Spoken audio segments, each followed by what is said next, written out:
आशा करता हूँ कि आप सभी मस्त होंगे और आगामी परीक्षा की तैयारी जी जान से कर रहे होंगे। आज हम इस वीडियो में भूगोल से जुड़े कुछ महत्वपूर्ण प्रश्नों का अध्ययन करेंगे। चलिए शुरू करते हैं। क्वेश्चन नंबर फर्स्ट है, भाखड़ा नांगल परियोजना किस नदी पर बनाया गया है?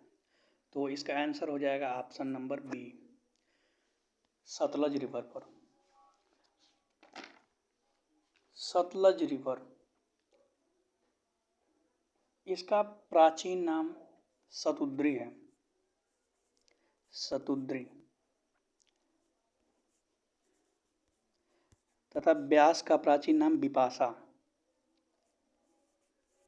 बिपाशा और झेलम का प्राचीन नाम था वितस्ता। वितस्ता वितस्ता तथा रावी का प्राचीन नाम पुरुषी और चिनाब का प्राचीन नाम अस्किनी था। भाखड़ा नांगल परियोजना से लाभान्वित होने वाले राज्य हैं हिमाचल प्रदेश, पंजाब, हरियाणा, दिल्ली और राजस्थान। नेक्स्ट क्वेश्चन देखते हैं। क्वेश्चन नंबर 2, भारत का सबसे ऊंचा जलप्रपात है? तो इसका आंसर हो जाएगा ऑप्शन नंबर डी, कुंचिकल जलप्रपात, जिसकी ऊंचाई 455 मीटर है। यह कर्नाटक के शिमोगा जिले में बाराही नदी पर बनाया गया है। बाराही नदी पर। जबकि विश्व का अगर सबसे ऊंचा जलप्रपात पूछेगा तो साल्टो एंजिल हो जाएगा। साल्टो एंजिल, ये विश्व का सबसे ऊंचा जलप्रपात है, जो कि कैरोना नदी पर है, वेनेजुएला में। अगर विश्व का सबसे चौड़ा जलप्रपात पूछेगा चौड़ाई में, तो ये खून जलप्रपात है, खून, जो कि लाओस में स्थित है। ये विश्व का सबसे चौड़ा, विश्व का सबसे ऊंचा साल्टो एंजिल, और भारत का पूछेगा सबसे ऊंचा जलप्रपात तो कुंचिकल हो जाएगा। नेक्स्ट क्वेश्चन देखते हैं। दक्षिण भारत की गंगा किस नदी को कहा जाता है? तो इसका आंसर हो जाएगा कावेरी। अगर दक्षिण भारत की गंगा पूछेगा तो कावेरी हो जाएगा, लेकिन अगर एग्जाम में केवल दक्षिण गंगा दिया होगा, दक्षिण गंगा किसे कहते हैं, तो अगर दक्षिण गंगा केवल दिया है तो ये गोदावरी हो जाएगा। गोदावरी, जिसे बृहद गंगा भी कहते हैं, दक्षिण गंगा या बृहद गंगा। गोदावरी को दक्षिण भारत की गंगा नहीं, केवल दक्षिण गंगा कहा जाता है, जबकि कावेरी को दक्षिण भारत की गंगा कहा जाता है। अब कावेरी नदी जो है तमिलनाडु में होगेनक्कल जलप्रपात तथा कर्नाटक में भारचुक्की और भालामुरी जलप्रपात बनाती है। कावेरी को पोन्नी भी बोला जाता है, पोन्नी नदी, पोन्नी। जबकि गोदावरी को दक्षिण गंगा बता ही दिया। गोदावरी की सहायक नदियां जो बाएं तरफ से हैं ये हैं पूर्णा, प्रणहिता, इंद्रावती, जबकि दाएं किनारे की सहायक नदियां हैं प्रवरा, मंजरा, मनेर। नेक्स्ट क्वेश्चन देखते हैं। बैरन तथा नारकुंडम ज्वालामुखी किस द्वीप पर स्थित है?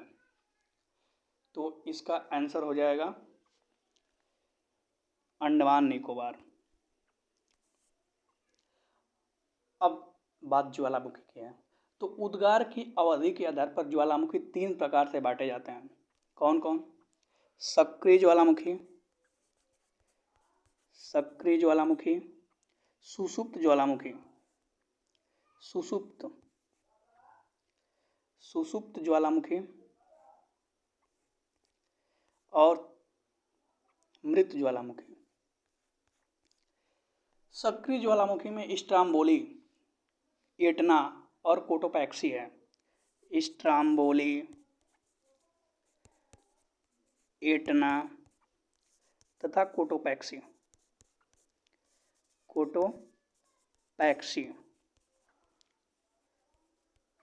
स्ट्राम्बोली लिपारी द्वीप पर है, एटना सिसिली द्वीप पर और कोटोपैक्सी इक्वाडोर में है। और सुषुप्त ज्वालामुखी में फ्यूजियामा, जो कि जापान में है, फ्यूजियामा, विसुवस और क्राकाटाओ, विसुवस और क्राकाटाओ, ये सुषुप्त ज्वालामुखी हैं। और मृत ज्वालामुखी में किलिमंजारो जो कि तंजानिया में है, किलिमंजारो, चिम्बाराओ, पोपा म्यांमार में जो है, ये सब मृत ज्वालामुखी हैं। कोटोपैक्सी ज्वालामुखी जो है ना, विश्व का सबसे ऊंचा सक्रिय ज्वालामुखी है। और स्ट्राम्बोली ज्वालामुखी को भूमध्य सागर का प्रकाश स्तंभ भी कहा जाता है। ठीक है, नेक्स्ट क्वेश्चन देखते हैं। लक्षद्वीप है। लक्षद्वीप जो है एक प्रवाल द्वीप है। इसका आंसर हो जाएगा ऑप्शन ए, लक्षद्वीप, जिसकी राजधानी कावारत्ती है, कावारत्ती। और जो 9 डिग्री चैनल है ना, 9 डिग्री चैनल, ये कावारत्ती और मिनिकॉय के बीच में स्थित है, कावारत्ती और मिनिकॉय। जबकि 8 डिग्री चैनल मालदीव और मिनिकॉय के मध्य तथा 10 डिग्री चैनल छोटा अंडमान और कार निकोबार के बीच स्थित है। नेक्स्ट क्वेश्चन देखते हैं। निम्नलिखित में से कौन सी मिट्टी कपास की खेती के लिए उपयुक्त है? तो इसका आंसर हो जाएगा रेंगुर मिट्टी, ऑप्शन नंबर डी, रेंगुर मिट्टी, जिसे काली मिट्टी भी बोला जाता है, काली मिट्टी या कपास मिट्टी बोलते हैं इसको, कपासी मिट्टी, या इसे चेरनोजम मिट्टी बोलते हैं, चेरनोजम मिट्टी। काली मिट्टी में जो होता है ना, नाइट्रोजन, पोटास एवं ह्यूमस की कमी होती है, जबकि मैग्नीशियम, चूना, लवण तत्व ये सब अधिक मात्रा में पाए जाते हैं। नेक्स्ट क्वेश्चन है, कर्क रेखा भारत के कितने राज्यों से होकर गुजरती है? तो कर्क रेखा भारत के 8 राज्यों से गुजरती है। तो इसका आंसर हो जाएगा ऑप्शन नंबर डी। अब कौन कौन राज्यों से गुजरती है? तो ये गुजरती है गुजरात, राजस्थान, गुजरात, राजस्थान, फिर मध्य प्रदेश, फिर छत्तीसगढ़, फिर झारखंड, फिर पश्चिम बंगाल, फिर त्रिपुरा और मिजोरम। ये भूमध्य रेखा से 23.5 डिग्री उत्तरी अक्षांश में स्थित है। और जो भारत जो है कर्क रेखा जो है भारत को बीचों बीच से काटती है। भारत, जिसका उत्तरी अक्षांश 8 डिग्री 4 मिनट उत्तरी अक्षांश से 37 डिग्री 6 मिनट उत्तरी अक्षांश तक है, जबकि 68 डिग्री 60 मिनट पूर्वी देशांतर से 97 डिग्री 25 मिनट पूर्वी देशांतर तक है। उत्तर से दक्षिण जो भारत की लंबाई है ये 3214 किलोमीटर है, जबकि पूरब से पश्चिम 2933 किलोमीटर है। नेक्स्ट क्वेश्चन देखते हैं। अरब सागर की रानी किसे कहा जाता है? तो इसका आंसर हो जाएगा कोचीन, कोचीन जो कि केरल में स्थित है, अरब सागर की रानी बोला जाता है। नेक्स्ट क्वेश्चन देखते हैं। भारत का क्षेत्रफल संपूर्ण विश्व के क्षेत्रफल का कितना प्रतिशत है? तो इसका आंसर हो जाएगा ऑप्शन नंबर ए, 2.4%। भारत का क्षेत्रफल 32,87,263 किलोमीटर स्क्वायर है। क्षेत्रफल की दृष्टि से भारत का स्थान 7वां है, जिसमें रूस पहले पे, फिर कनाडा,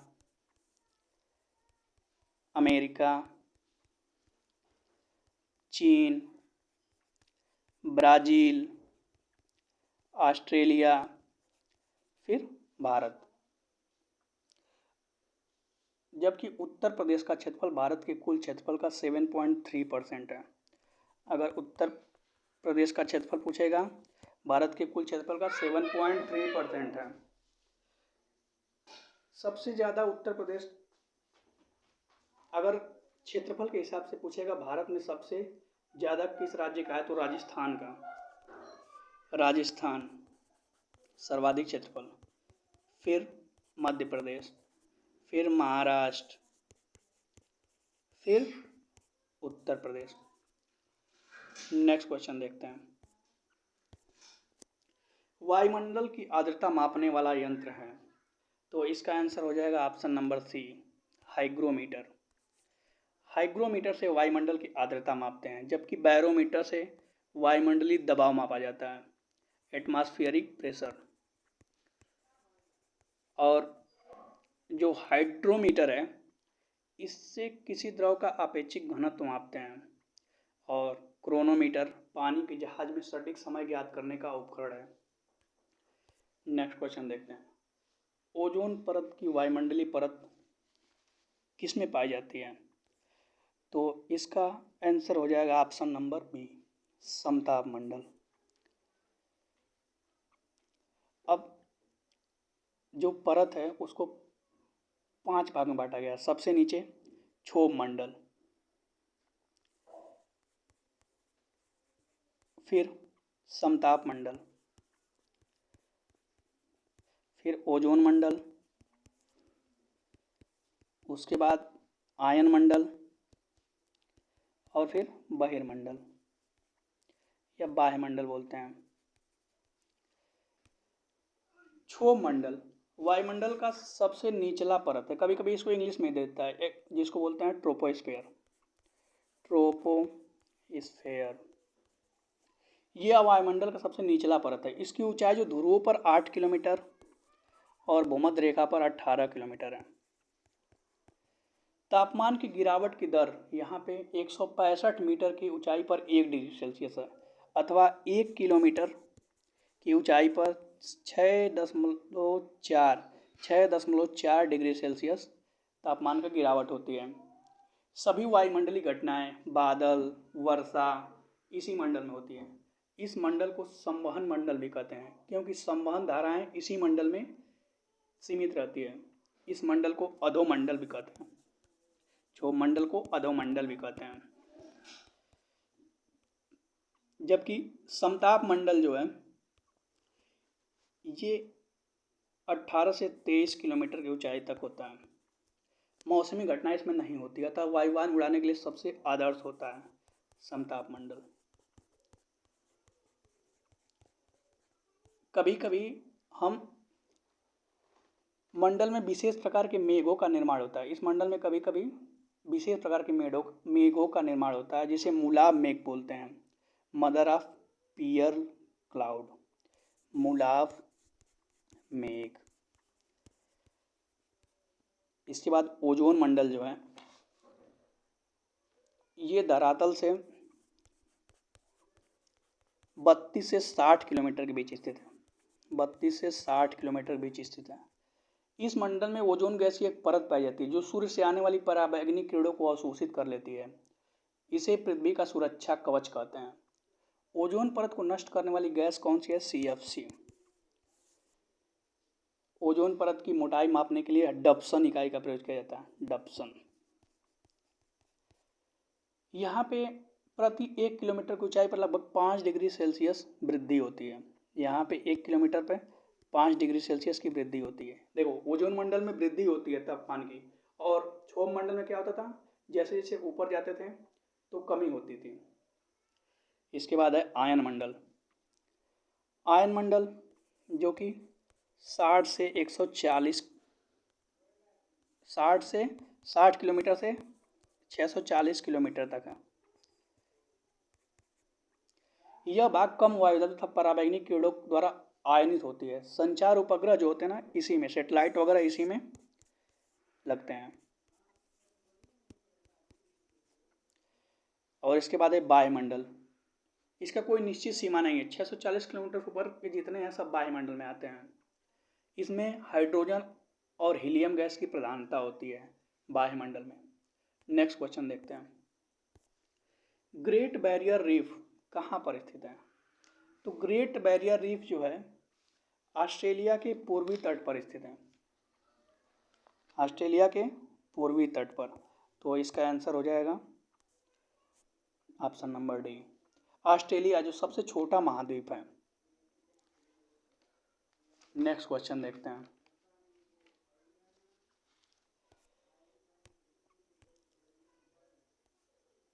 बगदाद किस नदी के किनारे स्थित है?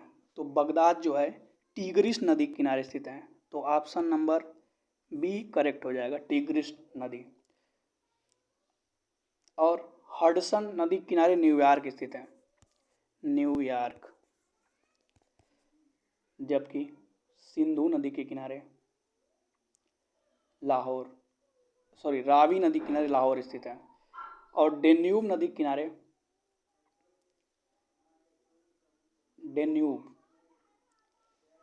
डेन्यूब नदी किनारे कौन सी है, ये कंफ्यूज है, देखना पड़ेगा। देखो स्प्री जो है, स्प्री नदी बर्लिन के किनारे स्थित है, रावी लाहौर के किनारे, न्यूयॉर्क हडसन नदी के किनारे, रोम टाइबर नदी के किनारे, कोटा चंबल के किनारे, कटक महानदी और जबलपुर नर्मदा तथा बगदाद टिग्रिस नदी के किनारे स्थित है। नेक्स्ट क्वेश्चन देखते हैं, लाल सागर भूमध्य सागर से किसके द्वारा जुड़ा होता है? तो इसका आंसर हो जाएगा ऑप्शन नंबर बी, स्वेज सागर। स्वेज कैनाल के द्वारा लाल सागर और भूमध्य सागर एक दूसरे से जुड़े होते हैं। नेक्स्ट देखते हैं, विश्व का सबसे गहरा गर्त या खाई कौन सी है? तो विश्व की सबसे गहरा गर्त जो है मैरियाना ट्रंच है, जो कि प्रशांत महासागर में स्थित है, प्रशांत महासागर में स्थित है। इसकी ऊंचाई 11,022 किलोमीटर है। जबकि टोंगा भी प्रशांत महासागर में ही सब गहरी गर्त है, जो कि 9,000 मीटर है। और मिंडनाओ भी प्रशांत महासागर में है। तथा अटलांटिक महासागर में प्यूर्टो गर्त है, प्यूरिटो रिको। और दक्षिणी अटलांटिक महासागर में रोमसे तथा सुंडा गर्त जो है ना, इसकी हाइट जो गहराई है 8,152 मीटर है। और ये पूर्वी हिंद महासागर में स्थित है, हिंद महासागर में। नेक्स्ट क्वेश्चन देखते हैं, विश्व का सबसे बड़ा मरुस्थल। तो विश्व का सबसे बड़ा मरुस्थल जो है सहारा मरुस्थल हो जाएगा। तो यहाँ पे ऑप्शन नंबर ई कर लो, सहारा मरुस्थल। जबकि गोबी मरुस्थल जो है मंगोलिया चीन में है। और कालाहारी मरुस्थल बोत्सवाना में है, बोत्सवाना। और थार जो है भारत पाकिस्तान में स्थित है। नेक्स्ट क्वेश्चन देखते हैं, विश्व की सबसे बड़ी मीठे पानी की झील कौन सी है? तो विश्व की सबसे बड़ी मीठे पानी की झील जो है कैस्पियन सागर है। ऑप्शन नंबर सी करेक्ट हो जाएगा, कैस्पियन सागर। अगर सबसे बड़ी खारे पानी की झील पूछेगा विश्व में तो भी कैस्पियन सागर ही है। और सबसे बड़ी ताजे पानी की झील अगर विश्व में पूछेगा तो सुपीरियर झील हो जाएगा, ये ताजे पानी की झील है। और सबसे गहरी झील पूछेगा तो बैकाल झील हो जाएगा, गहरी अगर पूछेगा तो बैकाल झील। अगर भारत की बात हो तो भारत की सबसे बड़ी मीठे पानी की झील जो है बुलर झील है, बुलर झील सबसे बड़ी मीठे पानी की झील है। और सबसे बड़ी खारे पानी की झील अगर पूछेगा तो चिल्का लेक हो जाएगा, चिल्का लेक। लेकिन अगर सबसे बड़ी तटीय स्थलीय खारे पानी की झील पूछेगा या अंतर्देशीय तो राजस्थान में सांबर लेक हो जाएगा। इन दोनों में कंफ्यूज नहीं होना है। सबसे बड़ी खारे पानी की झील चिल्का लेक, और सबसे ज़्यादा जिसमें नमक की मात्रा होती है इस हिसाब से देखा जाए तो सांबर लेक हो जाएगा। नेक्स्ट क्वेश्चन देखते हैं, विश्व का सबसे ऊंचा ज्वालामुखी पर्वत कौन सा है? तो विश्व का सबसे ऊंचा ज्वालामुखी पर्वत हो जाएगा एकांकागुआ, माउंट एकांकागुआ जो है ये विश्व का सबसे ऊंचा पर्वत है। नेक्स्ट क्वेश्चन देखते हैं, पृथ्वी की ऊपरी परत को क्या कहते हैं? तो पृथ्वी की ऊपरी परत को भूपपर्टी या क्रस्ट बोलते हैं, क्रस्ट। अब देखो 3 परत होते हैं, क्रस्ट, मेंटल, जैसे ये पृथ्वी है ऐसे काट दिए तो क्रस्ट, मेंटल, फिर कोर। अब देखो क्रस्ट और मेंटल के बीच की जो भाग है ना, क्रस्ट और मेंटल के बीच को एक मोहरो विशेष बोलते हैं। जो क्रस्ट और मेंटल के बीच असतत सतह है इसको मोहरो विशेष या मोहो असत्ता बोलते हैं। जबकि मेंटल और कोर के बीच में जो है इसको गुटेनबर्ग बोलते हैं, देखो क्रस्ट और मेंटल के बीच में कौन सा, मोहरोविसिस, मोहरोविसिस।